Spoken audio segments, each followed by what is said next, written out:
Tafakari namna unavyolisoma neno la Mungu na kulitumia. Baba, mama, kijana, binti, tafakari mwenendo wako na mtindo wa maisha. Tafakari, tafakari. Mwandaaji ni mchungaji Joseph Bulengela.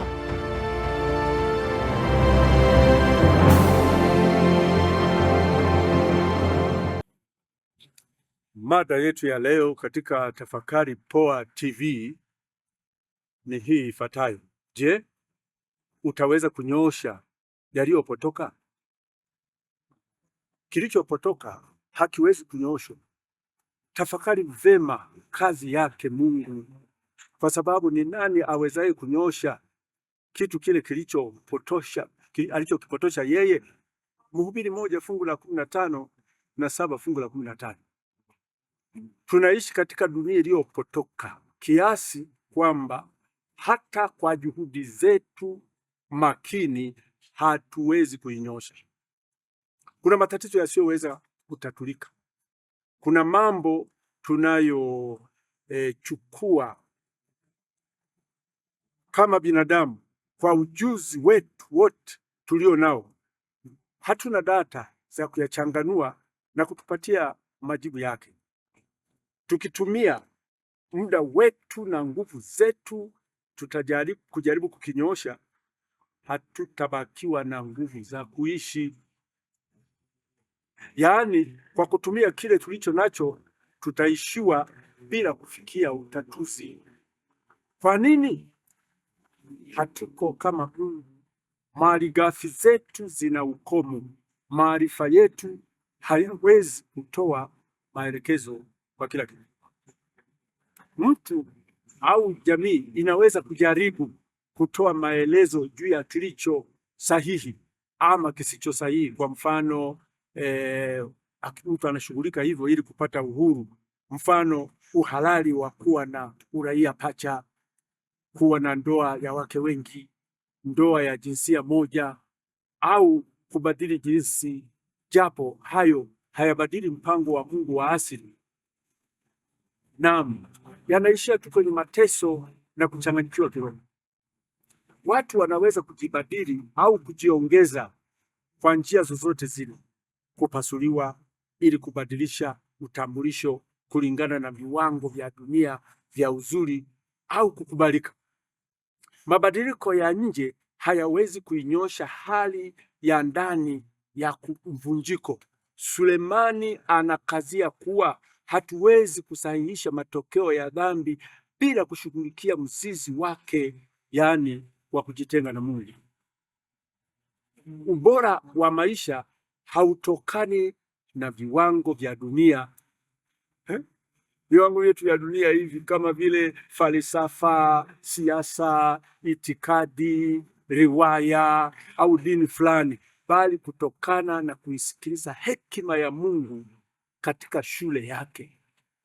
Nyakati za kufeli, misiba na huzuni ndio nyakati za kutafakari na kujifunza. Vyote katika maisha huelekea kwa kifo ambacho kwa macho ya imani katika Mungu ni faida. Kwa hiyo usidhani ya kuwa wakati uliopita ni wa thamani kuliko uliopo. Tujali hekima ya Mungu ili tujifunze kujiandaa kwa mpango wa milele aliowaahidi. Mfano, mstari uliochorwa vibaya lazima ufute, uchore mpya. Miili yetu hufika mahali mtu hawezi kutembea wima amenyooka, wanaita ataxia. Hii humtokea bila muhusika mwenyewe kupenda. Wataalamu hutuambia zipo sababu kadhaa. Mojawapo ni uchakavu wa mifupa, kuchakaa kwa pingili za mgongo, degenerative disc disease DDD. Kuna uchakavu au waendelevu wa misuli. Kuna mabadiliko ya uzito wa mwili, yani viungo vya mwili haviwezi kunyumbulika. Ugonjwa wa uti wa mgongo. Kuna ugonjwa wa Parkinson, neurotic diseases. Sasa hali hii humpotezea mtu ule UHB wake ama upisikali wake. Watu wanafikiria jinsi mbalimbali ili kumfanya mtu aweze kuwa na mkao sahihi ili kumlinda hasa awe na afya ya mgongo.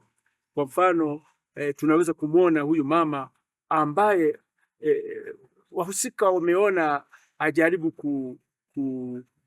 kuwekewa ufito nyuma yake ili atembee wima. Unaona, ushauri wa kitaalamu kwa wazee ili kuboresha hali hii ni kama ifuatavyo: fanya vishughuli vidogo vidogo, stay physically active. Watu wengine hukaa tu wakidhani wanapumzika, kumbe hivyo ndio wanaujaza mwili sumu na kuzeeka upesi. Uhai ni mwendo mbele. Unaona, fanya zoezi liitwalo chin tuck. Chin tuck ni kifua mbele, miguu na mabega sawa sawa, na kisha unatembea kwa muda wa kama saa 1.5 hivi mara 2 kwa juma. Unaona, tumia viatu vinavyosaidia kidogo kuweka katika mkao ulio sahihi, na pia ikiwezekana mkae katika kiti mkao ulio bora. Fimbo unaweza ukaitumia au kigari cha kukutembeza au kusaidiwa na mtu, na usisahau kula lishe iliyo sahihi. Imekaje hii kiroho?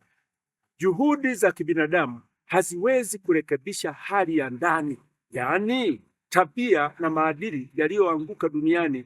Mtu hawezi kuyasahihisha. Yaani mtu anajikuta anabeba mzigo mzito wa hatia, majonzi. Imeandikwa hivi: haki huinua taifa, bali dhambi ni aibu ya watu wowote, katika Mithali 14 fungu la 34. Sasa nachokisema ni hivi: mtu anaporwa ama anatapeliwa haki yake bila kutarajia, anakunjwa na fadhaiko.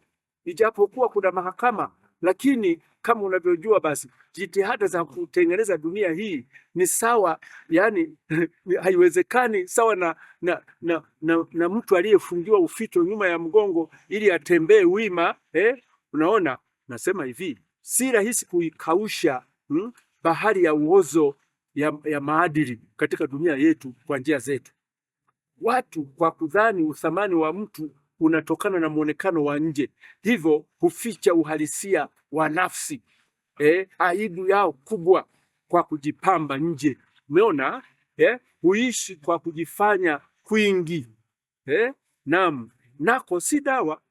Nataka kusema hivi, neno kupotoka, kuvunjika, ukirejea katika kitabu cha Mwanzo sura ya 3 mstari ule wa 6, mwanamke alichuma matunda yale ya ule mti, halafu akampa na mmewe, naye akala. Nimeziona kazi zote afanyazo binadamu chini ya jua ni bure, na tazama zote ni ubatili, ni kufukuza pepo. Yaani kila tunachofanya hakileti matunda tunayotarajia. Kujibidisha, utamaduni fulani, kujimudu, aina zote za siasa, elimu, sayansi au teknolojia, uchumi, haviwezi kumkomboa mtu kwa ushupavu wa upotoko uliopo duniani. Kile kitenzi kunyoosha kina maana ya kupanga, kuboresha. Mkazo upo katika hali ya kutoweza kuikarabati dunia. Ndio maana yake katika lugha ya Kiebrania, kujikwamua na hali halisi inayoikaba dunia yetu. Sasa uozo wa maadili duniani ni mkubwa, hata unafanywa yani haiwezekani kuutatua, kwa maana lile jema nipendalo kulifanya silitendi, lile baya nisilolipenda ndilo ninalolifanya. Ole wangu maskini mimi, ni nani atakayeniokoa na mwili huu wa mauti? Anayeongea katika Warumi 7 fungu la 19 na 24 sio mlevi. Unaona, sio mlevi huyu, ni mtu wa dini kabisa. Wapo wa hivyo kila lika leo. Mambo wanayotazamia kuyafanya hawayafanyi, na wana dini. Umeona, wapo wengi. Unaona, si walimu, si viongozi. Tunaua kama walivyomuua Yesu. Unaona, au napenda kusema tunaua kama majangili. Lile jema nao unataka kulifanya silifanye, matokeo yake unajikuta unafanya mabaya, unaua kama majangili. Na hali hii ipo nyumbani. Yaani nyumbani hakupoi. Kwa watoto wazazi ni kioja. Naona kadhalika hata katika nyumba za sala, neno tafakari, ona, fikiria maongozi ya Mungu maishani, kama Ayubu anavyotokeza katika Ayubu 9:12.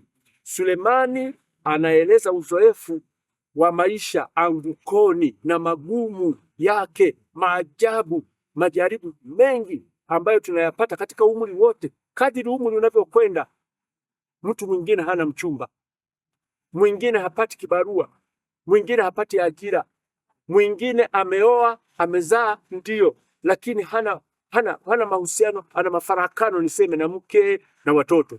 Mwingine amestaafu, pension imeyoyoma.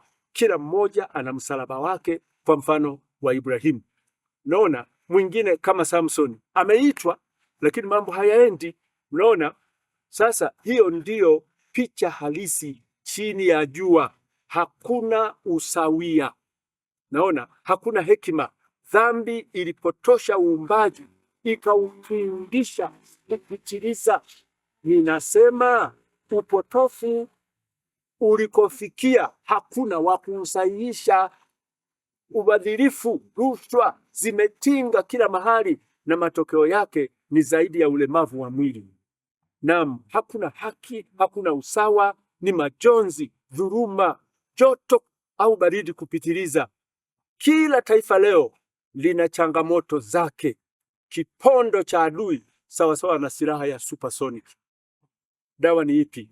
Ni hii hapa. Tambua, endelea kuamini ufadhili wa Mungu na hekima yake, haki na wema wake katika yote. Wahenga walisema ajali haina kinga. Mungu asiyeshindwa lolote ametoa njia ya kuepuka janga la msiba wa milele uliotokana na uchaguzi wetu. Hakuna yeyote chini ya jua aliye na ufumbuzi. Hebu tafakari, ufumbuzi wa hakika wa mvunjiko wa binadamu haupatikani katika falsafa, haupatikani katika maarifa yetu ya kisayansi, maabara, juhudi za Umoja wa Mataifa, wala nafsini mwangu. Hakuna ufumbuzi, hakuna. Siri ni hii hapa. Acha kujipandisha, sema hapana kwa ubinafsi, kubali tu, mkubali Mungu afanye sehemu yake. Naam, Yesu alisema hivi: ng'oa jicho, kata mkono, jikane, beba msalaba, mfukuze mjakazi na mwanawe, acha mtala. Naam, kila pando asilolipanda Baba litang'olewa. Naam, kama Yakobo, hiari upewe msaada. Acha mto wa kuokota, acha akili zako, weka mto wa jiwe lililo hai, yaani Kristo. Ninasema sio kinywaji cha aina ya energy au dini au madhehebu fulani kinachoweza kusahisha yaliyopindika. Ni Masihi peke yake anayeweza. Naam, usidhani dawa ni juhudi, mashine, umeme, programu ya kirobot, akili bandia. Ni Kristo peke yake. Nikukaribishe ndugu mpendwa katika tafakari poa. Anayeweza kurekebisha mambo yaliyopindika ni Kristo peke yake. Nikaribishe katika maisha. Mungu akubariki.